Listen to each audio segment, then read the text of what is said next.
मैदान भी इसे कहा जाता है। हाल ही में रक्षा मंत्रालय ने किस वर्ष को सुधारों का वर्ष घोषित किया है तो वर्ष 2025 बताइएगा। वन पारिस्थितिकी तंत्र हरित घरेलू उत्पाद में शामिल होने वाला पहला राज्य करने वाला कौन सा राज्य है? छत्तीसगढ़ इसका उत्तर होगा। हाल ही में किस तिथि को ग्लोबल फैमिली डे विश्व परिवार दिवस के रूप में मनाया गया? तो 1 जनवरी। Hello friends, good morning to all of you. Most important question from GS cyclone. आज है 6 जनवरी। 6 जनवरी से जितने भी महत्वपूर्ण प्रश्न बन सकते हैं उन सभी प्रश्नों पर चर्चा की जाएगी। चैनल पर पहली बार आए हैं, चैनल सब्सक्राइब करके बेल आइकन को प्रेस कर दीजिएगा, क्योंकि ऐसे ही प्रतियोगी परीक्षाओं की दृष्टि से महत्वपूर्ण कंटेंट मैं आपको देता रहता हूँ। लास्ट डे मैंने आपको बताया था हाल ही में किस देश में हिजाब पहनने पर प्रतिबंध लगा दिया गया है? तो यूरोपीय देश है स्विट्जरलैंड। और स्विट्जरलैंड में हाल ही में हिजाब, जिसे आप नकाब भी कहते हैं, यानी मुंह को ढकने वाला जो कपड़ा होता है उसे हिजाब कहा जाता है, स्विट्जरलैंड ने हिजाब पहनने पर प्रतिबंध लगाया है। स्विट्जरलैंड की राजधानी बर्न बताइएगा। और यहाँ का एक बहुत ही महत्वपूर्ण शहर है जिनेवा। जिनेवा में अनेक अंतर्राष्ट्रीय संगठनों के मुख्यालय हैं। कुछ एक का नाम आप मुझे कमेंट सेक्शन में बताइएगा। जिनेवा में किन किन अंतर्राष्ट्रीय संगठनों के हेडक्वार्टर हैं? कमेंट सेक्शन में कमेंट करिएगा। फिलहाल प्रश्न का उत्तर आपका क्या था कि हिजाब पहनने पर प्रतिबंध लगाने वाला देश कौन है? तो आपका स्विट्जरलैंड हो जाएगा। प्लेग्राउंड ऑफ यूरोप, यानी यूरोप का खेल का मैदान भी इसे कहा जाता है। हाल ही में रक्षा मंत्रालय ने किस वर्ष को सुधारों का वर्ष घोषित किया है तो वर्ष 2025 बताइएगा। वन पारिस्थितिकी तंत्र हरित घरेलू उत्पाद में शामिल होने वाला पहला राज्य करने वाला कौन सा राज्य है? छत्तीसगढ़ इसका उत्तर होगा। हाल ही में किस तिथि को ग्लोबल फैमिली डे विश्व परिवार दिवस के रूप में मनाया गया? तो 1 जनवरी। निम्नलिखित में से किसे वर्ष 2024 का मेजर ध्यानचंद पुरस्कार से सम्मानित नहीं किया गया है? जो ऑप्शन दिए गए थे उसमें 3 को किया गया था और 1 को नहीं किया गया था। वहाँ पे जो है भारतीय गेंदबाज जसप्रीत बुमराह को जो है राजीव गांधी खेल रत्न अवार्ड है, या इसी को आप मेजर ध्यानचंद पुरस्कार भी कहते हैं, खेलों का सबसे बड़ा पुरस्कार है। 4 लोगों को दिया गया है और 4 कौन कौन से हैं उसमें से कुछ एक का नाम मैं आपको बताता हूं, बाकी आप मुझे कमेंट सेक्शन में कमेंट करिएगा। इस वर्ष मेजर ध्यानचंद पुरस्कार 4 लोग को दिया जाएगा। एक तो आपके मनु भाकर, इसके अलावा डी गुगेश है जो कि शतरंज खिलाड़ी हैं। प्रवीण पैरालंपिक से संबंधित है। 3 का नाम मैंने बता दिया और एक का नाम मुझे आप कमेंट सेक्शन में कमेंट करिएगा। फिलहाल उस प्रश्न के अनुसार जसप्रीत बुमराह को मेजर ध्यानचंद अवार्ड नहीं दिया गया। हाल ही में किसे भारतीय विशिष्ट पहचान पत्र UIDAI का नया CEO नियुक्त किया गया है? तो भुवनेश कुमार इसका उत्तर होगा। और वहीं अगर बात करिएगा 1 जनवरी सन 2025 से किस देश ने अपने यहाँ पर्यटन कर लागू किया है? तो सोवियत संघ, यानी सोवियत रूस आपका उत्तर हो जाएगा। अभी हाल ही में किसे तानसेन सम्मान 2023 से सम्मानित किया गया? तो Pandit Swapna Chaudhary is the right answer. ये रहा आपका लास्ट डे का रिवीजन। टुडेज करंट अफेयर्स 6 जनवरी से जो प्रश्न आपके बनते हैं इनको देख लिया जाए। हाल ही में चर्चा में रहे राजेंद्र विश्वनाथ आर्लेकर को किस राज्य का नया राज्यपाल नियुक्त किया गया? बिहार, राजस्थान, केरल या फिर तेलंगाना?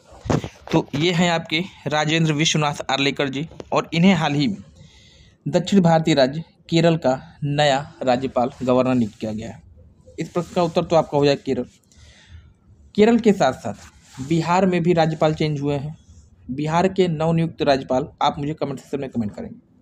बात केरल की हो रही है तो केरल दक्षिण भारतीय राज्य है, अरब सागर के तट को स्पर्श करता है, भारत का सर्वाधिक साक्षरता वाला राज्य, और साथ ही साथ इसी राज्य में जो है साइलेंट वैली नामक स्थान है जो कि फेमस है अपनी जैव विविधता के लिए। भारत में सर्वाधिक जैव विविधता वाला स्थान घाटी पूछी जाती है, साइलेंट वैली या शांत घाटी बताइएगा, इसी राज्य में स्थित है। केरल को आप मसालों का बगीचा भी कहते हैं। नेक्स्ट जो अगला प्रश्न आपका होगा, चर्चा में रही पुस्तक जम्मू कश्मीर एवं लद्दाख थ्रू द एजेस का विमोचन किसके द्वारा किया गया? चर्चित पुस्तक है, जम्मू कश्मीर का मुद्दा बहुत ही ज़्यादा हाईलाइटेड रहता भी है। एक पुस्तक है जम्मू कश्मीर एवं लद्दाख थ्रू द एसेज का विमोचन किसके द्वारा किया गया है? ये हैं आपके भारत के गृह मंत्री जी अमित शाह जी, और अमित शाह जी के द्वारा जो है इस पुस्तक का, इस चर्चित पुस्तक का विमोचन किया गया है, लोकार्पण किया गया है। तो ऑप्शन नंबर ए यहाँ पे हो जाएगा राइट। नेक्स्ट जो अगला प्रश्न आपका है, अभी हाल ही में किस राज्य ने संतोष ट्रॉफी जीती है? संतोष ट्रॉफी 2024, उत्तर प्रदेश, राजस्थान, केरल या फिर पश्चिम बंगाल। ऑप्शन नंबर डी इस प्रश्न के लिए सही होगा आपका। अभी हाल ही में 33वीं बार पश्चिम बंगाल के द्वारा संतोष ट्रॉफी जीती गई। पश्चिम बंगाल विजेता राज्य बना और उप विजेता की अगर बात करिएगा तो इसने केरल को 1-0 से हराया था। आप मुझे कमेंट सेक्शन में 2 चीज़ें बताना है आपको। एक तो संतोष ट्रॉफी बहुत ही फेमस ट्रॉफी है और इसका संबंध किस खेल से है, आप मुझे कमेंट करके बताइएगा। और दूसरी चीज़ आपको बतानी है कि फुटबॉल खेल का सबसे पुराना कप कौन सा है, इसका आप मुझे उत्तर कमेंट करके बताएंगे। फिलहाल प्रश्न का उत्तर संतोष ट्रॉफी 2024 विजेता कौन है, तो पश्चिम बंगाल। नेक्स्ट जो अगला प्रश्न आपका है, भारत के पहले कांच के पुल का उद्घाटन किस स्थान पर किया गया है, ये आपसे पूछा गया है। क्योंकि भारत का पहला है इसलिए इम्पोर्टेंट हो जाता है। द्वारिका, मुंबई, कन्याकुमारी या फिर तमिलनाडु। देखिए भारत का पहला कांच का पुल कहाँ पे उद्घाटन इसका किया गया है, तो ऑप्शन नंबर होगा यहाँ पे सी, यानी कन्याकुमारी। भारतीय मुख्य भूमि का दक्षिणी बिंदु 8 डिग्री 4 मिनट उत्तरी अक्षांश रेखा पर स्थित है और कन्याकुमारी को आप केप के मोरिन भी कहते हैं।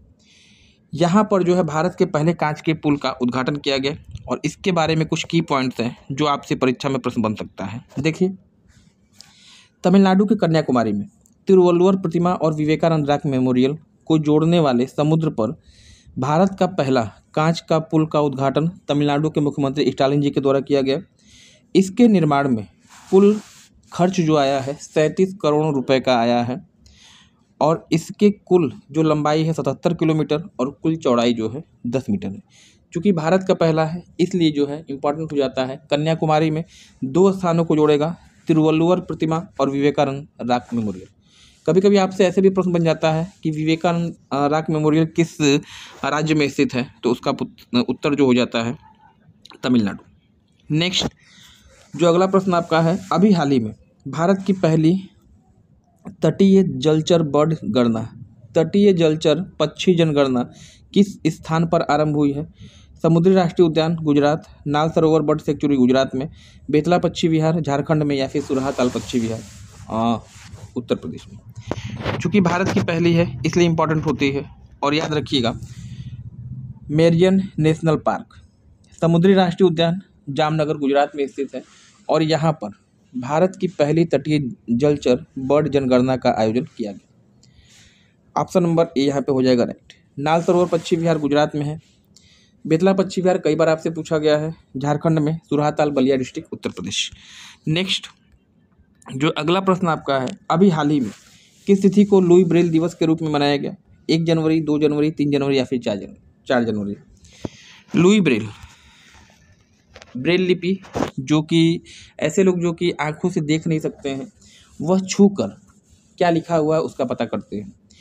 इस प्रकार की लिपि विकसित करने का श्रेय लुई ब्रेल को है और इनका बर्थडे प्रत्येक वर्ष 4 जनवरी को मनाया जाता है और 4 जनवरी को लुई ब्रेल दिवस के रूप में होगा।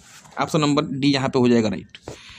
नेक्स्ट प्रीवियस डे का क्वेश्चन, लास्ट डे जो मैंने आपसे पूछा था, पुजारी ग्रंथि सम्मान योजना का संबंध किस राज्य से? पुजारी ग्रंथि सम्मान योजना किस राज्य से रिलेटेड है? उत्तर प्रदेश, तेलंगाना, उत्तराखंड या फिर नई दिल्ली। इस प्रश्न का जो राइट आंसर होगा ऑप्शन नंबर डी हो जाएगा। नई दिल्ली सरकार के द्वारा पुजारी ग्रंथि सम्मान योजना का शुभारंभ किया गया। ये तो रहा प्रीवियस डे की बात। आज का प्रश्न आपके लिए क्वेश्चन ऑफ द डे, हाल ही में किसे गंगाधर राष्ट्रीय पुरस्कार से सम्मानित किया गया? प्रतिभा सतपथी, प्रतिमा राय, कल्याणी सत्यार्थ या फिर वैदेही प्रिय। इस प्रश्न का उत्तर कमेंट सेक्शन में कमेंट करिएगा। गंगा राष्ट्रीय पुरस्कार। इस वीडियो को अधिक से अधिक शेयर करिए ताकि यह वीडियो उस अभ्यर्थी तक पहुंच सके जिसे वास्तव में इसकी ज़रूरत है। तो आज के लिए फिलहाल इतना ही, मिलते हैं नेक्स्ट क्लास में। धन्यवाद, थैंक्स फॉर ज्वाइनिंग मी।